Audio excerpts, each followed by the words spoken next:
Empire to emergency. Diddy's fall from icon to incarceration. Sean "Diddy" Combs, once a kingpin of hip-hop, mogul of music and style, and ubiquitous presence in pop culture, now finds himself behind bars, stripped of freedom ahead of a sentencing that could catapult his empire into ruin. On July 2nd, 2025, after weeks of testimony in a federal courtroom in Manhattan, a jury returned a mixed verdict. Diddy was acquitted of the most serious charges: racketeering, conspiracy, and sex trafficking, which carried the potential for life imprisonment. But he was convicted on 2 counts of violating the Mann Act, transporting individuals across state lines for prostitution purposes, concerning events known as freak-offs, alleged drug-fueled, orchestrated sexual gatherings involving his ex-girlfriends and male sex workers. Testimony from ex-girlfriend Cassie Ventura and another woman known only as Jane detailed control, coercion, physical abuse, and drug use at Diddy's behest. A 2016 hotel surveillance video showed Combs assaulting Cassie, footage that prosecutors cited as evidence of a pattern of violence and control. These revelations marked a dramatic turning point in a decades-long career built on swagger, spectacle, and star-making finesse. Once admired for launching careers and shaping culture, Combs is now the center of a legal saga soaked in allegations of abuse, exploitation, and abuse of power. Following the verdict, Combs' attorneys swiftly filed motions seeking to release him on pre-sentencing bail, first on a $1 million bond, later escalating to a staggering $50 million offer secured against his Miami property and under house arrest. They framed the events as rooted in consensual adult relationships and highlighted Combs' willingness to submit to travel restrictions, drug testing, and stringent conditions. Yet, U.S. District Judge Arun Subramanian was unmoved. He denied bail 4 times, most recently on August 4th, 2025, ruling that Diddy had failed to show exceptional circumstances required for release after conviction. The judge cited Diddy's history of violence, risk of witness intimidation, and his failure to confront accountability. More provocatively, the judge dispelled defense arguments that these events resemble consensual swinger parties, stating that the record contains evidence of violence, coercion, and subjugation, making Diddy's case legally exceptional compared to others at warranted release.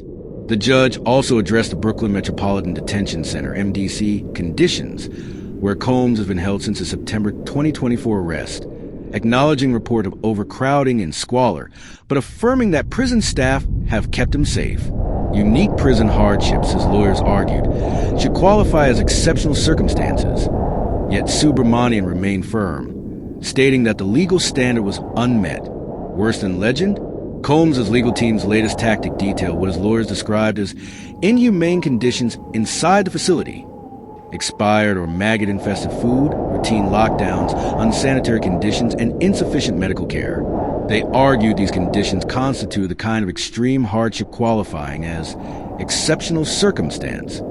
Combs has reportedly spent nearly 11 months in custody with no bail release.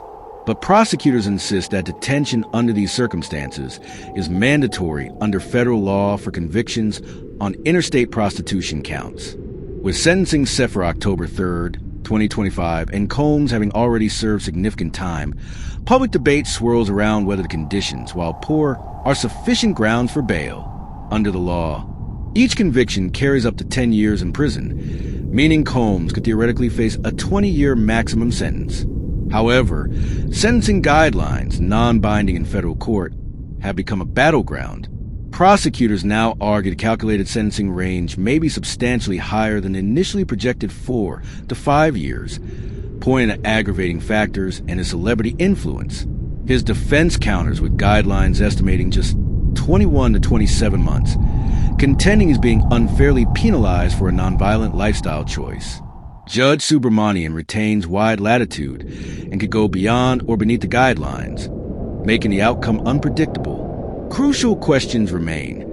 Will time already served significantly reduce the final sentence? Will remorse, cooperation, or other mitigating factors sway a lighter term?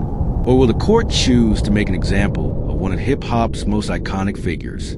Even as Combs remains behind bars, his legal team has reportedly approached former President Donald Trump seeking a pardon. While Trump had previously said he would look at the facts before considering clemency, he has publicly acknowledged hostility from Combs during the 2020 campaign, calling into question whether personal politics would derail a pardon. In interviews, Trump has expressed reluctance to grant clemency, though he left the possibility open. Combs and Trump had long-standing ties in earlier decades, but public animosity from their political divide, including Combs' 2020 remarks that white men like Trump need to be banished, have since overshadowed any alliance. As of early August 2025, Trump has not publicly confirmed whether any formal clemency petition has been submitted or whether a decision is imminent, leaving hope and headlines suspended in political ambiguity.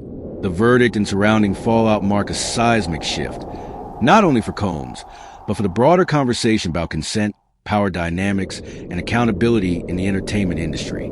Decades after spearheading acts like Bad Boy Records, discovering icons, and reimagining marketing and celebrity, Combs now faces widespread condemnation. His personal brand, once defined by excess and influence, may now be synonymous with abuse allegations, echoed in more than 70 civil lawsuits and claims from victims that span decades. Settlements, lawsuits, and documentaries, including ongoing Netflix and recognition projects, have kept the narrative alive. Combs' sentencing hearing is scheduled for October 3rd, 2025. As that date approaches, his legal team faces a high-stakes path. Continue efforts for bail citing prison conditions, so far unsuccessful. Pursue pardon or presidential clemency, though prospects may hinge on political dynamics. Prepare for sentencing, with the hope of reducing his time behind bars, either through sentencing reductions or credit for time served. Meanwhile, public commentary, media scrutiny, and a torrent of civil suits continue unabated. The industry is watching. How will business partners, collaborators, and talent formerly connected with Combs navigate the fallout? Sean Diddy, Combs' trajectory, from chart topper to convicted felon, encapsulate a disturbing arc of power misused. His case is about more than individual guilt. It's about the failures of institutions, the desperation of victims, and the reckoning that still reverberates through music and culture. As we await October sentencing, Combs remains in a legal twilight, too dangerous to release yet strong enough to challenge standard protocols. With every failed bail effort, pardon denial, and shifting public narrative, one question stands. What will the legacy of a legend-turned-prisoner ultimately be? Watch out for Part 2. For real-time updates, subscribe to this channel. Join the growing community.